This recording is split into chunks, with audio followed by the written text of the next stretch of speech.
Hello everyone, it's Steve here, and this is a video to help students create amazing 3D models on the Acer Travelmate Spin B3. We're going to be looking at this program called Studio 2.0, which is a free software program to help students make 3D Lego models, which they can later on extract and look at in VR or augmented reality. This is a model that I made called the Moon to Mars Transport System, and it's actually being built and put into the Kennedy Space Center over in Cape Canaveral. It was a winning prize entry to a huge competition that NASA and Lego ran, but before I actually made the physical build, I made it on this free program, Studio 2.0. So this is a tutorial to help you actually make 3D models, and once you finish making the model, you can put them into your ebooks, you can put them into your school assignments or presentations, and it's a great fun program that's super easy to use and runs very, very well on the Acer Travelmate Spin B3. This video was designed to attach to another product review video that we did, and so if you need some more information on the specs and the implementation of this device in the classroom, please have a look at our Acer Travelmate Spin B3 review video. Your activity is to try and create an object or an item or a location or a thing, place, person, whatever you want that might be connected to a particular unit of study. It might be a planet from a solar system project, it might be something from a rainforest unit, it could be a science project, you could build a brain, you could build heart, lungs, you could build anything that you think would be a fantastic thing to build to put into your project presentation, build a model. Once you've finished, upload it and share your ideas with your class, even show your parents and how cool it is to build Lego. It's a really great way of building for free without having to go to the shops at the moment to buy lots of Lego, and the end result looks almost identical to the real thing, as you can see from the photos from some of my previous projects. So get into it, build something awesome, and have a great time in the process.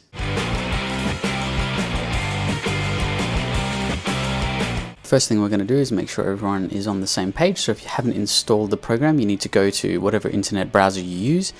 Just click on it and then type in Studio 2.0, and it should appear at the very top of your option list here. If I click on that one, it'll take you straight to the install page.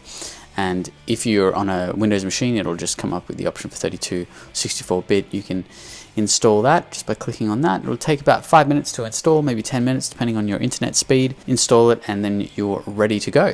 So I'm just going to close this, and I'm going to open up Studio 2. Once it's installed, you should see the icon, Studio, and when you click on that, it'll come up with a menu, and you have the option to import other people's projects.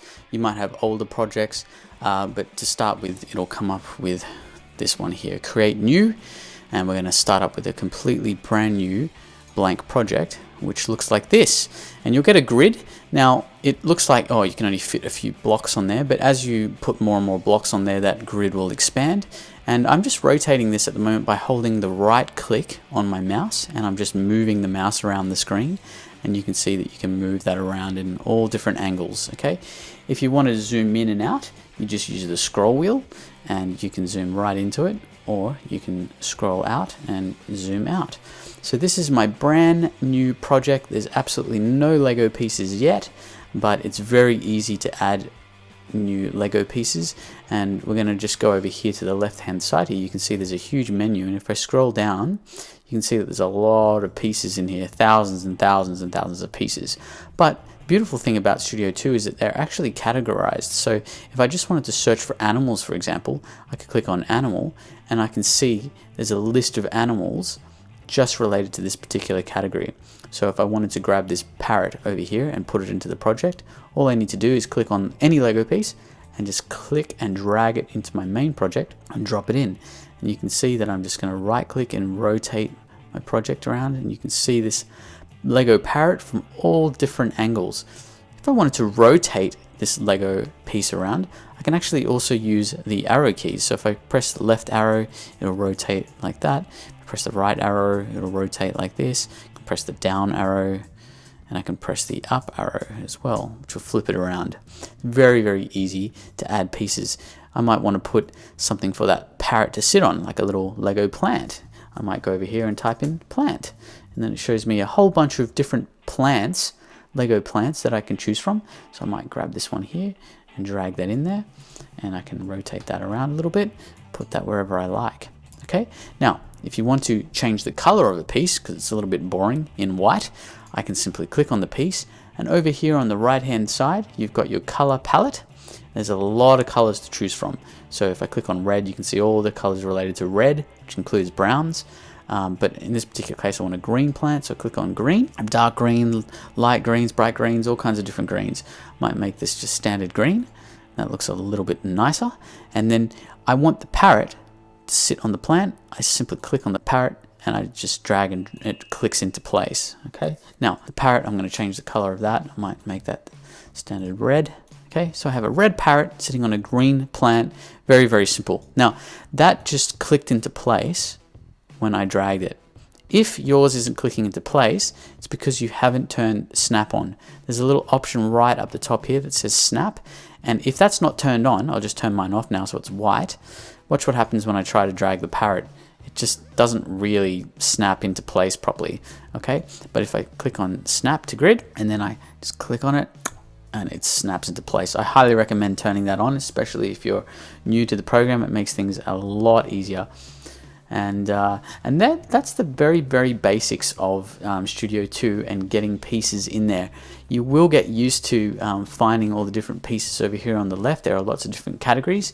But for the moment, just have a go at adding simple Lego pieces into your project by dragging them from the menu straight into your project.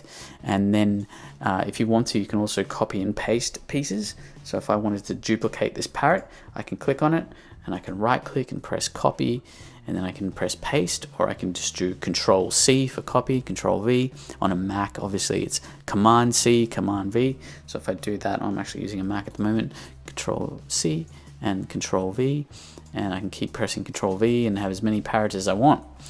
Okay, these parrots are on top of each other, so I'll just move them like that. There you go. I can change the colors of the different parrots. Very, very simple. Please have a go at creating some Lego pieces and changing their colors.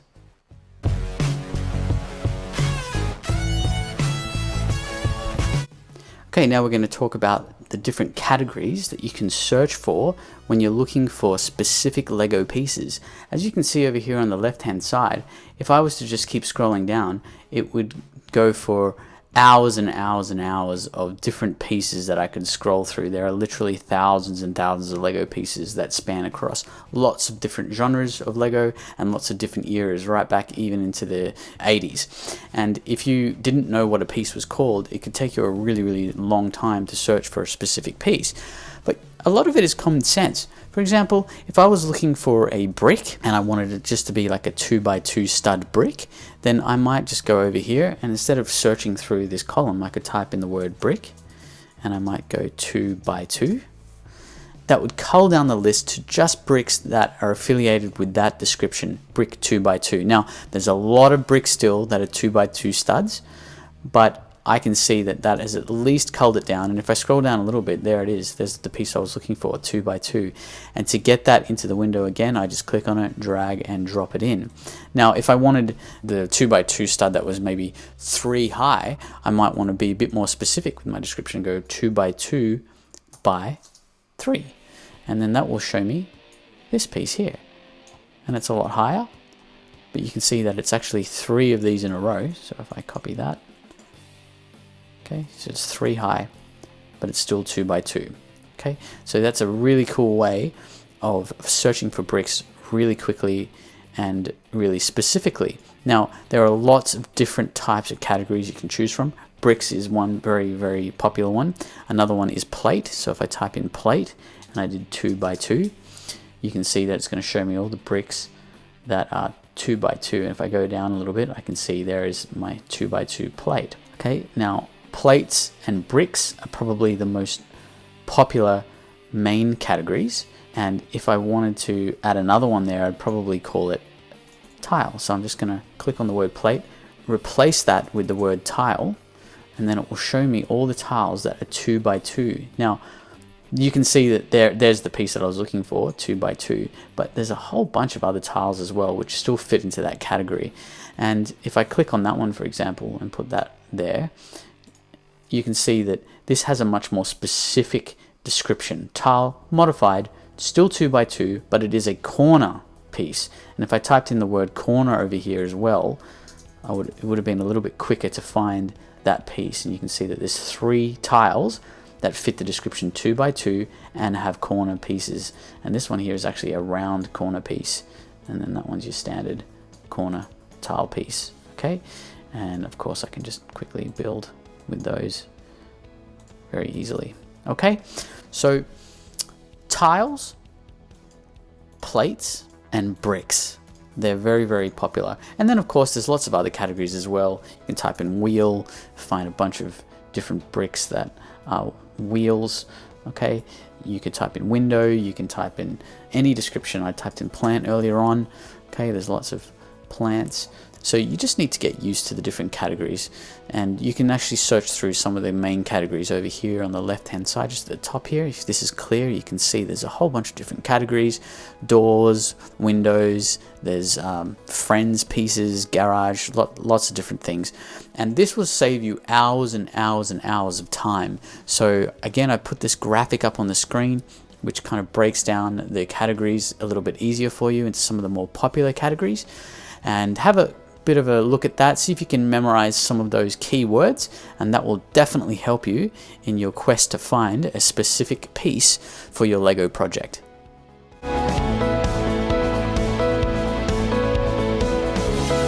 Okay, now we're going to talk about some of the different color options. There's not just normal colors, there's also transparent color options in Studio 2, which is really, really cool. So once you've found a particular piece that you're looking for and you wanted to change the color, I'm just going to go to plant here and I'm going to grab a, let's go, that's a cool piece. Okay, so if I wanted to change this, again, I just click on it, it's selected. Then I can go over to the color palette over here and I can change that to whatever color I want. Now there's different categories of colors as well. So purple will show me a whole bunch of different ones, including pinks. Red includes all my browns. A lot of people go, where's the brown? It's actually under red. If I go to orange, I can see a lot of different oranges and yellow.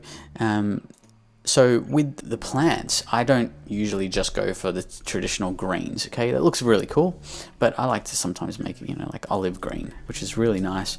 And I used a lot of these particular colors in my massive Star Wars Lego set, which was 17,500 pieces. So I didn't want to just do all the same color, all green. It's really good to have different variations in your Lego designs to give it a little bit of flavor and make it look interesting. Gives the Lego project a little bit of depth as well. I can also make Lego pieces transparent. So if I click on this and I wanted to make it transparent, I can go over to our color palette and I start typing in the word transparent. I just need to type in the first few letters, so trans. You can see trans black, trans green. I've got all these different options. If I wanted to make that trans pink, okay, that's actually a see-through pink color now, which might be cool if you're trying to make a coral plant, underwater, ocean sort of project. The trans option is really quite a great option for Studio 2. This is really good if you're trying to make a brick into like a window, you want to make it transparent. Don't forget about the trans option. So that's the color palette. It's very easy to use. Make sure that you keep in mind, if you're choosing weird colors like this trans pink one, that color is probably not going to exist in real life, which means that if I wanted to build this project as a physical build at the end, be very careful that you don't choose pieces that don't exist. Otherwise, you're not going to be able to order them through Bricklink. But otherwise, if you're just doing it for fun and you want it to look really good and you're going to render some images and you don't care about doing the physical build, go nuts and have a lot of fun.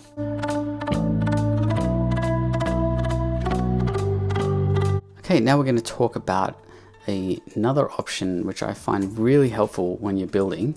I'm just going to type brick here and just do a standard brick.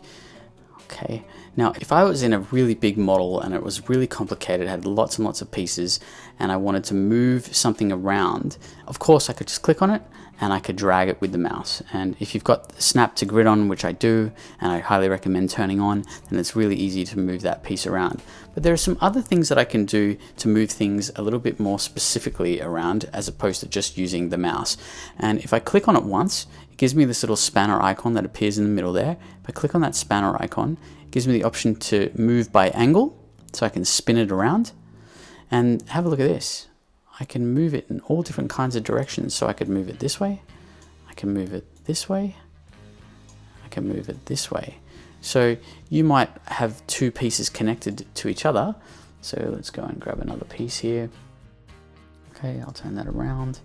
And then when that locks into place, I go, okay, well that's fine, but I might want this top one here to actually rotate a little bit. So I go, okay, well I'll click on the little rotate icon and then I spin it. And you can see that it allows me to actually move the pieces very, very specifically. If I didn't have that option and I just used the arrow key, it would just go all over the shop and it would be very hard to control, and it just kind of locks into the grid and it doesn't really work that well some of the time. So that is very, very cool. And the other thing that I can do when I click on it is not just click the angle one, I can click this one here, which is up, down, left, or right. And if I click on that, I can actually move it specifically up or down, right, left, backwards and forwards. Okay, so sometimes these little options come in really, really handy. You might get into a little bit of a pickle. You've got a really big model with thousands of pieces and you're trying to get into the middle and you select the piece, but you just can't move it around properly and it keeps snapping into grid or keeps going where you don't want it to go. Often this little icon comes in really, really handy, and I end up using it quite a lot in my big models in particular.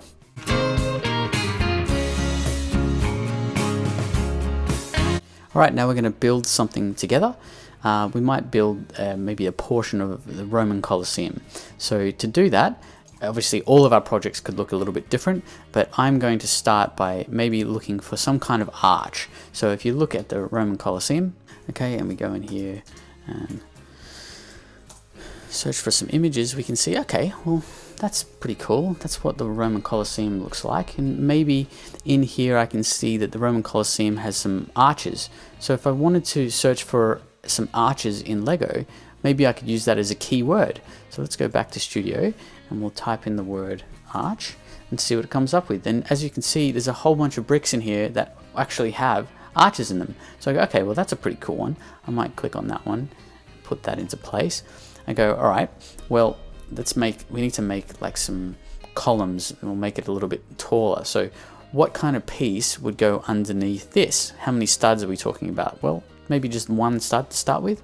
So I'm going to go brick and I'm going to go 1 by 1. And you can see that there's still a few options here. I might go for one of these small ones here and just plonk that onto the grid. Maybe I'll put that on top. All right, and maybe I'll make 2. Maybe I'll do 2 there. All right, you can see that the grid automatically is adjusting there. I'll go, okay, well, I'm going to copy that and paste it underneath. All right, so now I have a pretty decent looking arch. I don't like the color white. It doesn't really look like Colosseum. We might want something a little bit more tanned. So let's go over, let's highlight that. And we'll go over to our color palette and we'll type in the word tan. And let's make that tan. Awesome. So let me see now, how does that look like in the Roman Colosseum? Well, you can see that they're kind of layered on top of each other. So maybe I want to, let's do a 1 by 4 brick. Let's put a 1 by 4. So we'll go, instead of 1 by 1, we'll go 1 by 4. We'll go, all right, and we'll make that tan. And then we'll put that underneath. Okay, awesome. So now, if I wanted to start building this up as a beautiful big Roman Colosseum wall, it doesn't take me long to sort of start copying that and putting it next to each other. I can also put it on top. Are they vertical or are they offset? Nope, they're pretty much identical. So I'm going to line that up like that, and I'll just zoom up a little bit and do that. And you can see that I'm starting to build my Roman Colosseum pretty easily and pretty quickly. Now, the Roman Colosseum is actually curved, okay? Which means that that's a little bit trickier to make with Lego. I should have probably thought about this a little bit more when I was doing this example, but let's see if we can go with this. So I'm going to go to, there's a really cool keyword here called hinge. Hinge basically shows the Lego pieces that can sort of rotate a little bit more specifically. And so you can see that there's some different options here for, oh, there we go, hinge plate, that's what I'm looking for. So let me grab that, and I'm going to connect those two together. I'm going to spin that around. Okay, then how do I move this piece so it's got a little bit of a curve to it? Well, in our previous chapter, we talked about angling, and so we can click on the angle tool and we can just sort of rotate that a little bit like that. Okay, you don't want to rotate too much. Let's make this 10. Okay, and I'm going to grab this one here and I'm going to put that on to my hinge. Okay, and then I'm going to grab the other one and I'm just copying that as well so we can keep using them.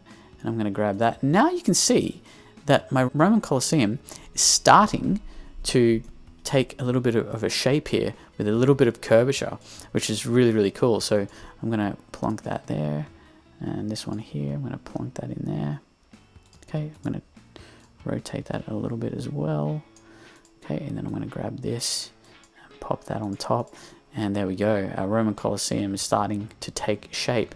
What would I do here, guys? I'd need to get another hinge plate and put that in between, but you get the idea. A Roman Colosseum is starting to take shape. I've got a lot of pieces. I've got 152 pieces in total, but it only took us a minute or two to get this thing happening. Why? We just duplicated. Now, if I went, oh, it would have been good to have a little tile there, maybe like a 1x2 tile. So I'll go back here and type 1x2 tile, and I'll just grab that and pop that in there. Maybe let's make that a darker tan, because it will pretend that it had some mold or something on it. All right, now that's fine, but I'm going to have to literally copy and paste that for every single thing. So I highly recommend that when you're building, really think about your model in advance and think about all the different decorations and colors that you would do if you're duplicating pieces. See how long this is taking me now? If I had put that in the start, I wouldn't be wasting my time right now, because I would have had the piece for the original one, and as I duplicated, that tile would appear. Now the other thing that I can do is, let me show you a really cool, there's a really nice brick. It's called, let's go 1x2 and modified, and it is a beautiful brick. If you're looking to actually build buildings that have that look like bricks, there's one called, it's still brick, of course, but it's a modified brick, and it's a beautiful design. I see this all the time when people are building houses, and so when you build on top of each other, you can see that it actually looks really cool. Okay, now that doesn't fit with my Roman Colosseum, but you get the idea. So there you go, a Roman Colosseum that only took a minute or two to build, and I'd love you to have a go at building something like that and experimenting. Good luck.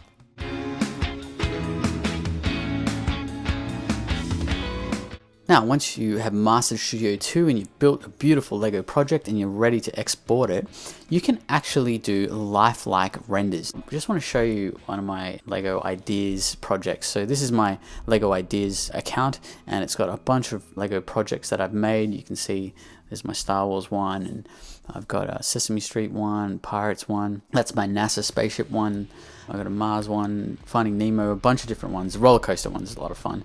King Kong roller coaster, but this one here is The Martian. It's one of my favorite projects. It's actually one of my favorite movies as well, about an astronaut called Mark Watney, who's played by Matt Damon, who ends up getting left on Mars when his team escapes Mars due to a massive storm, and they're on their way back to Earth, and they find out that he's actually still alive, even though they thought he was dead, so they have to go back and rescue him. It's a fantastic movie. If I click on that, you can see there's a bunch of images here from this particular Lego project. Now, you might be going, how does that look so real? Because in all honesty, the graphics do look like real Lego. Well, let me show you how I did this. So first thing I'm going to do is just shrink that and go back to my Lego 2 project, and I'm going to go and open up that particular project. So I'm going to go to open recent. There it is, The Martian. You can see that there's 749 parts, so not that many parts for this particular project.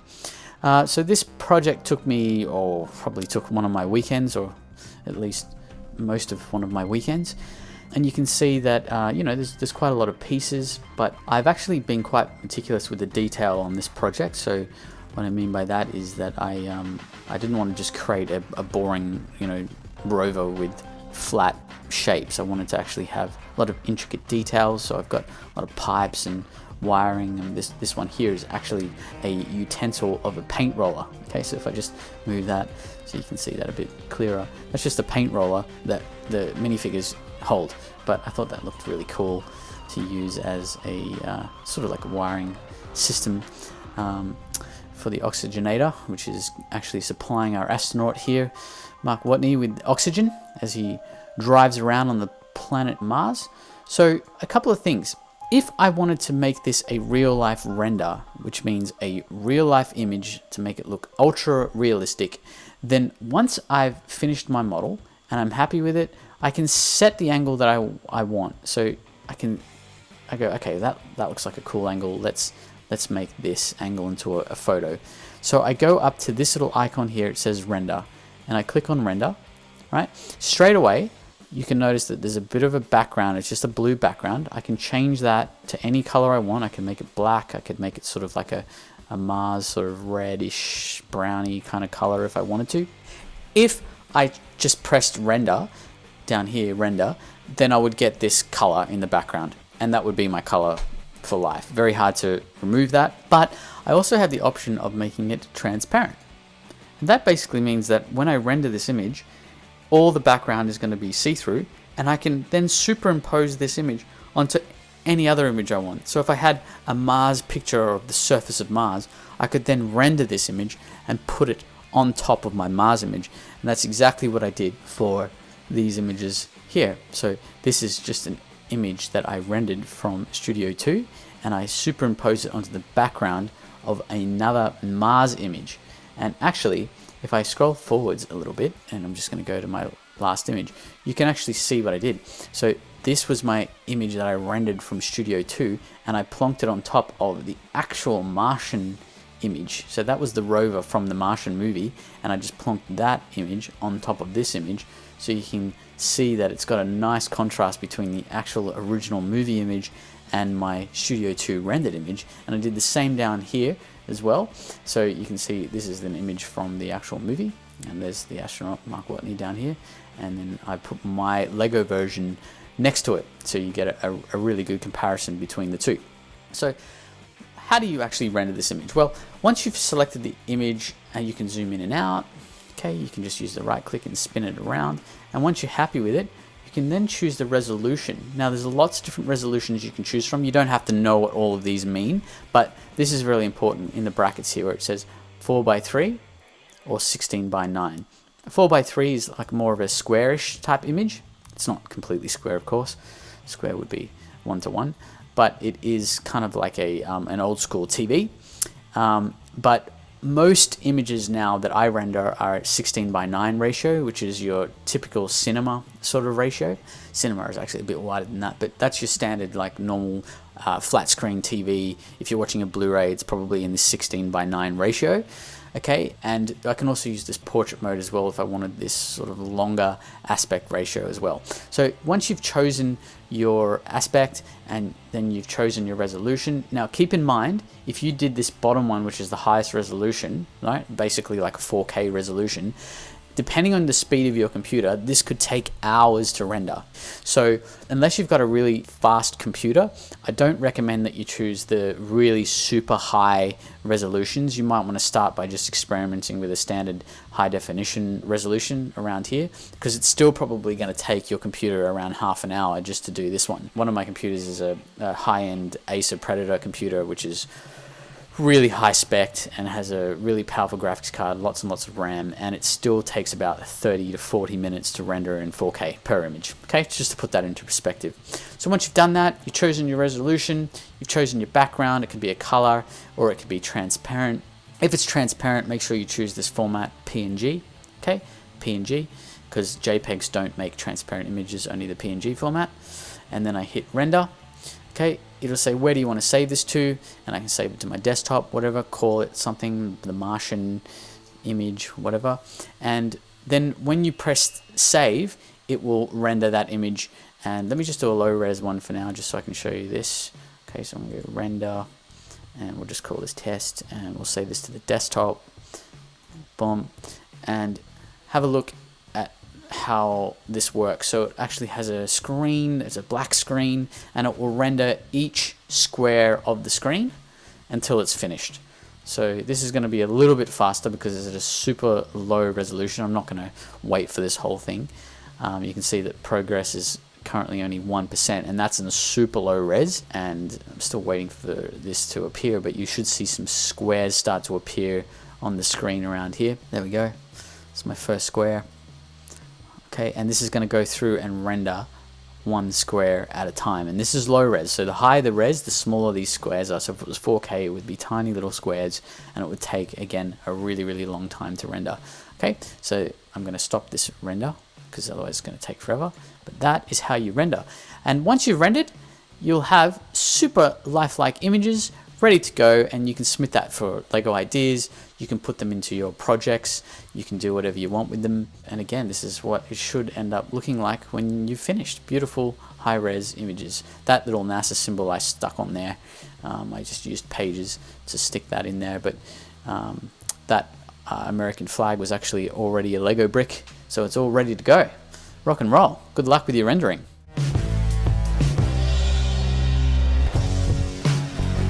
Now I want to talk about creating submodels. So submodels are basically models within your main model. This main model has 747 total parts, as you can see down the bottom. I've deleted a couple.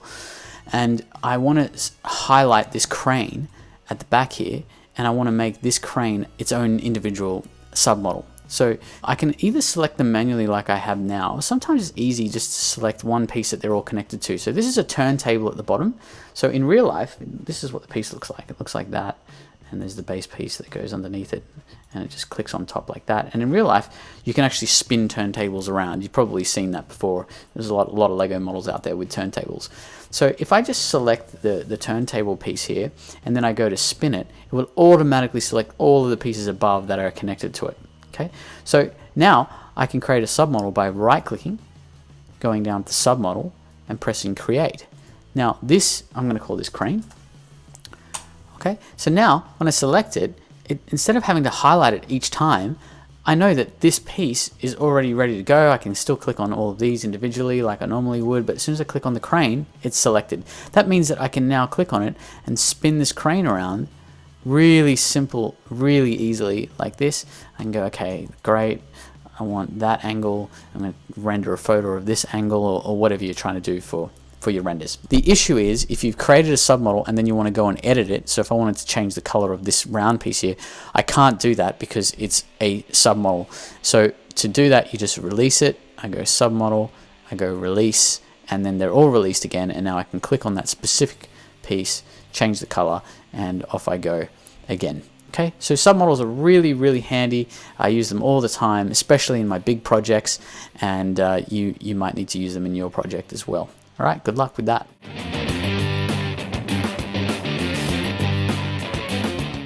Alright, so once you have finished your Lego project and you have gone and rendered all of your images, you might go, okay, well, I want to put this into my school project now. So you might be using PowerPoint or whatever you're using.